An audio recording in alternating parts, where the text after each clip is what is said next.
তাহলে তুমি কিভাবে খরচা করবে? এগুলো ডিসপ্লে করে রাখা হয়েছে যাতে আমাদের প্রয়োজনীয় পোশাক আমরা এখান থেকেই পছন্দ করতে পারি।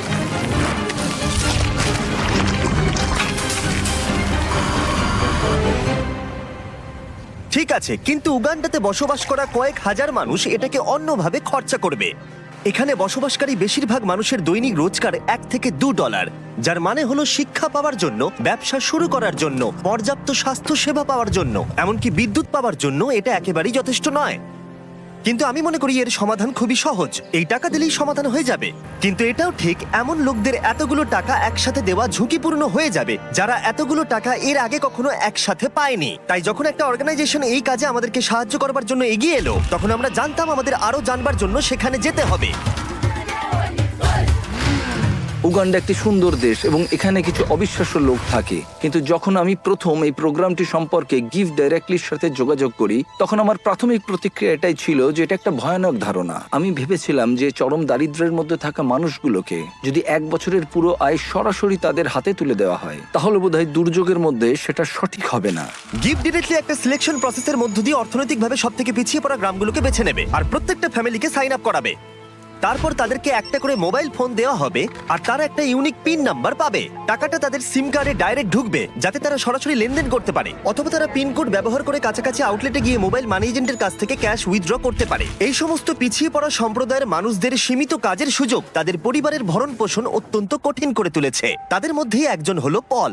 আমার স্ত্রী আর 2 সন্তান আছে। আমরা 4 জনে থাকি। আমার পরিবার দিনে একবারই খেতে পায়। আমরা একবারই খাই, রাতের বেলা, যেটা আমার কাছে খুব কষ্টকর। যদি পলের একটু বেশি অর্থ থাকতো তাহলে সে সেটাকে শুধুমাত্র ব্যবসাতেই বিনিয়োগ করতো না, বরং তার সন্তানরা এর পাশাপাশি ভালো শিক্ষার সুযোগও পেত। আমার এখন জীবনের লক্ষ্য হলো সিনিয়র ফোরেস্ট সার্টিফিকেট পাওয়া। হয়তো তারপর আমার জীবনের কোনো একটা উন্নতি ঘটবে কোনোভাবে। চরম দারিদ্র্যের মধ্যে বসবাসকারী লোকেরা খুবই সীমিত। তাদের বেশিরভাগ দিন অতিবাহিত হয় ছোটখাটো কাজে এবং তারা নিজেরা এই দারিদ্র্যের চক্র থেকে বেরিয়ে আসতে পারে এটা তারা ভাবতেই পারে না। 1 বছর আগে এরকমই অবস্থা ছিল টিয়ান এবং লোকুরের। তাদের বাচ্চারা স্কুল ছেড়ে দিয়েছিল আর তাদের এলাকায় কাজ খুঁজে পাওয়া অত্যন্ত কঠিন ছিল। কিন্তু গিভ ডিরেক্টরির কাছ থেকে ডোনেশন পাবার পর তাদের জীবন একেবারেই বদলে যায়। তারা সেই ডোনেশন ব্যবহার করে জমি কেনে এবং নিজেরাই সেই জমিতে চাষ করতে শুরু করেছে।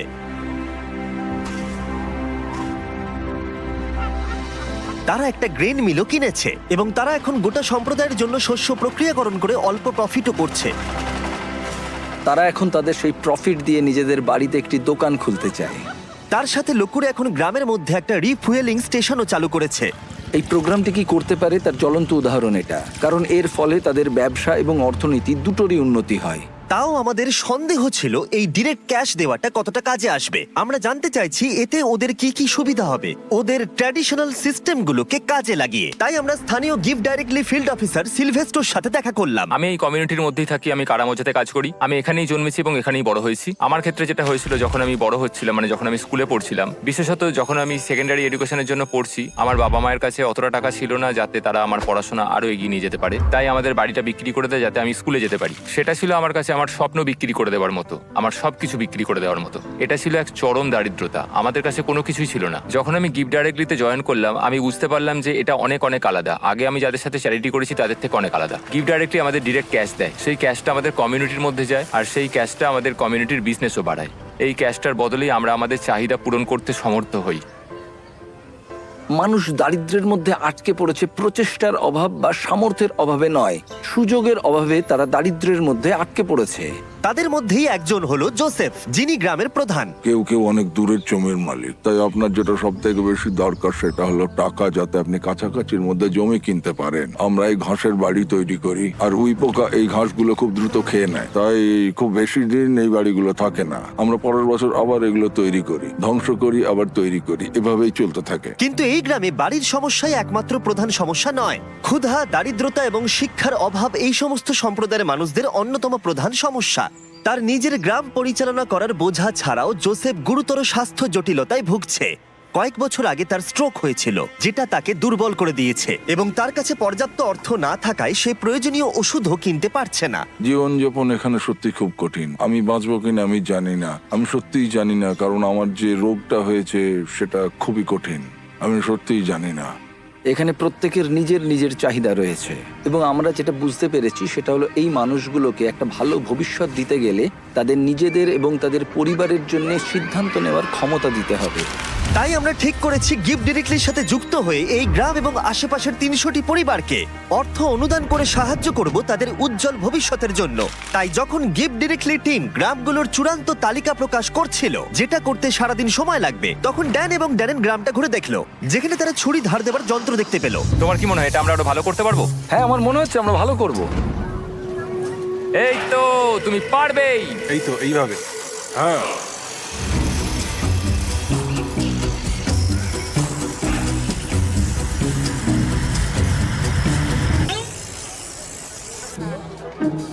এবার এখন এগুলো টেস্ট করার সময়। ওরা কি টেস্ট করার জন্য চিকেন এনেছে? না, ওরা আমাদের জন্য চিকেন আনেনি। আমাদের পেছনে এখন অনেক লোক দাঁড়িয়ে আছে আর ওরা দেখবে যে সব থেকে ভালো কে ছুরি ধার দিয়েছে। যদি তোমরা ফুটেজটাকে রোল ব্যাক করে দেখো তাহলে দেখতে পাবে ড্যারেনকে একজন অ্যাসিস্ট করছে ছুরিটা ধার দেওয়ার জন্য, আর আমি পুরোটা একা একা করে গেলাম। আমি অনেক বেশি প্রফেশনাল ভাই। হ্যাঁ। ঠিক আছে, আর এখন ড্যান এবং ড্যারেনের পালা। আমি চ্যাম্পিয়ন। হ্যাঁ হ্যাঁ, তুমি চ্যাম্পিয়ন, তুমি চ্যাম্পিয়ন। ড্যারেন হার মানতে না পেরে অন্য কিছু চেষ্টা করলো। সমগ্র আফ্রিকা জুড়ে লোকেরা তাদের মাথার ওপরে জিনিসপত্র বহন করে থাকে। ড্যান আর আমি এখন সেটাই চেষ্টা করতে যাচ্ছি। ওরে বাপরে,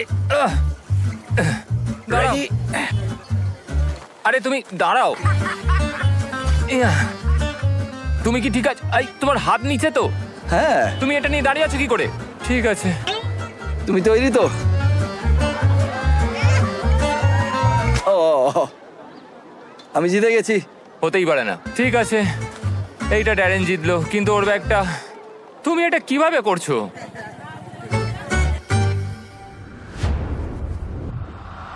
পরের দিন সকাল ছিল ডিস্ট্রিবিউশনের সকাল। এখন সেই মুহূর্তটা এসে গেছে। সমস্ত টাকা 10 মিনিটের মধ্যে ট্রান্সমিটেড হয়ে যাবে। এই মানুষগুলো অবশেষে তাদের দারিদ্র্য থেকে মুক্তি পাওয়ার একটা সুযোগ পাচ্ছে, যা নিয়ে তারা সারা জীবন লড়াই করছিল।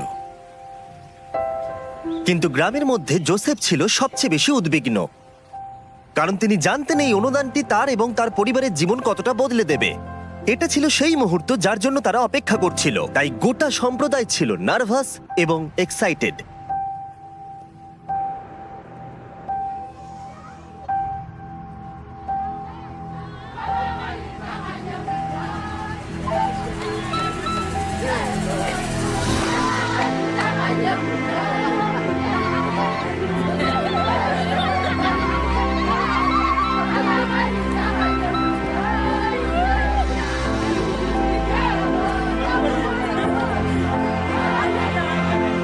এটি অনেকগুলো মানুষের জন্য একটা সত্যি অসাধারণ মুহূর্ত।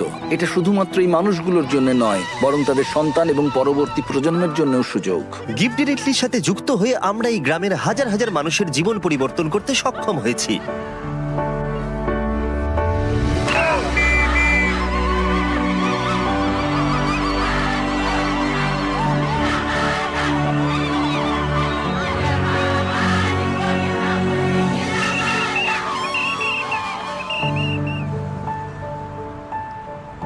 টেক্সট মেসেজ পাওয়ার পর এখন সময় তাদের টাকাগুলো উইথড্র করবার। 100 বছর আগের থেকে এই মানুষগুলো কোনোদিন সেরকম ভাবে সুযোগ পায়নি, কিন্তু এখন তারা এগিয়ে চলেছে, তারা সুযোগ পাচ্ছে। ইতিহাসের একটি কলঙ্কিত অধ্যায় শেষ হয়েছে এবং তারা শুধু নিজেদের জন্য নয়, পরবর্তী প্রজন্মের জন্যও শক্তিশালী ভবিষ্যৎ গড়ে তুলতে পারে। এবং তাদের মধ্যে বেশ কয়েকজন এটার সঠিক ব্যবহার করতে শুরু করে দিয়েছে, যেমন রুথ। এই অর্থকে কিভাবে কাজে লাগাতে হয় তার শক্তিশালী উদাহরণ হলো রুথ। গিফট ডিরেক্টর থেকে টাকাটা পাওয়ার আগে আমি আমার সন্তানদের ঠিকমতো দেখাশোনা করতে পারতাম না, কোনো ওষুধ কিনতে পারতাম না। আমি একজন হাউসওয়াইফ ছিলাম, আমাদের জীবন খুব কষ্টে কাটছিল। কিন্তু প্রতিকূলতা সত্ত্বেও রুথ গিফট ডিরেক্টলির সাহায্যে তার স্বপ্নগুলো সত্যি করতে দৃঢ় প্রতিজ্ঞ ছিল। সে তার স্বপ্নগুলোকে বাস্তবে পরিণত করবার জন্য এবং তার পরিবারের সন্তানদের উজ্জ্বল ভবিষ্যৎ দেবার একটা সুযোগ পেয়েছিল। ও এখন তার ব্যবসায়িক মনোভাবকে ব্যবহার করে শুধুমাত্র নিজের উন্নতিকরণের জন্য নয়, বরং তার পুরো সম্প্রদায়ের উন্নতিকরণের জন্য। আমি এখন আমার পরিবারের সব দায়িত্ব নিতে পারছি। এখন আমাদের জীবন অনেক সহজ হয়ে গেছে। আগের মতো আমাদের আর কষ্টে দিন কাটাতে হয় না। কিন্তু রুথি একমাত্র নয় যে তার টাকাগুলোকে সঠিকভাবে ব্যবহার করতে শুরু করেছে, যেমন আউমা, যে তার গোটা জীবনকে উৎসর্গ করেছে শিক্ষার জন্য। বছরের পর বছর কঠোর পরিশ্রম করে সে তার নিজের জমি কেনবার টাকা অর্জন করতে পেরেছে, এবং গিফট ডিরেক্টলির অর্থ অনুদানের সাহায্যে সে তৈরি করেছে ক্লাসরুম, টয়লেট, এমনকি 7 জন টিচারকেও সে হায়ার করেছে। বর্তমানে এই স্কুলে 200 জনেরও বেশি ছাত্রছাত্রী রয়েছে। এই অর্থ সম্প্রদায়ের একটি অত্যন্ত প্রয়োজনীয় ফার্মেসিতেও ব্যবহার করা হয়েছে। হাজার হাজার শিশুর জন্য স্কুল ফি এবং ইউনিফর্মের জন্য, এমনকি কয়েকশো পরিবারের বাড়ি তৈরিতেও ব্যবহার করা হয়েছে। এবং অর্থ কিভাবে ব্যবহার করা উচিত তার উদাহরণ হয়ে দাঁড়িয়েছে। এই মানুষগুলোকে সামান্যতম সুযোগ দেওয়া হলেই তারা সেটিকে গ্রহণ করে এবং এটি করতে তারা ঝাঁপিয়ে পড়ে। এটি তাদের কাছে এমন একটি সুযোগ যা তারা আগে কখনো পায়নি। এবং এই ঘটনাগুলো আমার জীবনে এতই ইন্সপায়ারিং এবং মোটিভেটিং ফ্যাক্টরস যা আমি কখনো এক্সপিরিয়েন্স করিনি। ট্রিপটা শেষ করার জন্য ড্যারেন আরো একটি স্কুল পরিদর্শন করলো। গিফট ডিরেক্টলির অনুদানে 1 সপ্তাহের মধ্যে শিক্ষার্থীর সংখ্যা গিয়ে দাঁড়িয়েছে 650 থেকে 980, কারণ তাদের প্যারেন্টসরা এখন সক্ষম স্কুলের ফি দিতে এবং ইউনিফর্ম কিনতে। Little children, little children, obey your parents, little children, little কিছুক্ষণ আগেই মেঘের আওয়াজ শোনা যাচ্ছিল। আসলে সবেমাত্র বৃষ্টি শুরু হয়েছে। বাচ্চারা গান শুরু করতেই মেঘ মুছে গেল এবং আকাশ এখন উজ্জ্বল। এটা একটা খুবই আশ্চর্যজনক অভিজ্ঞতা ছিল। children, obey your parents. Gift directly প্রমাণ করেছে যে আমাদের প্রাথমিক ধারণা একেবারেই ভিত্তিহীন ছিল। আমাদের এরকম নতুন অনেক আইডিয়া আছে যাতে আমরা সবাই মিলে একটা সুন্দর ভবিষ্যৎ গড়ে তুলতে পারি। কিন্তু প্রয়োজন আরো অনেক, তাই আমরা গিফট ডিরেক্টলির সাথে অর্থ অনুদান দিতে মাত্র 1 মাইল দূরে আরেকটা গ্রামে গেছিলাম। সাহায্য করতে চাইলে ডোনেট বাটনে ক্লিক করুন বা giftdirectly.org/beast এ যান, যাতে আমরা আরো বেশি করে উগান্ডাবাসীদের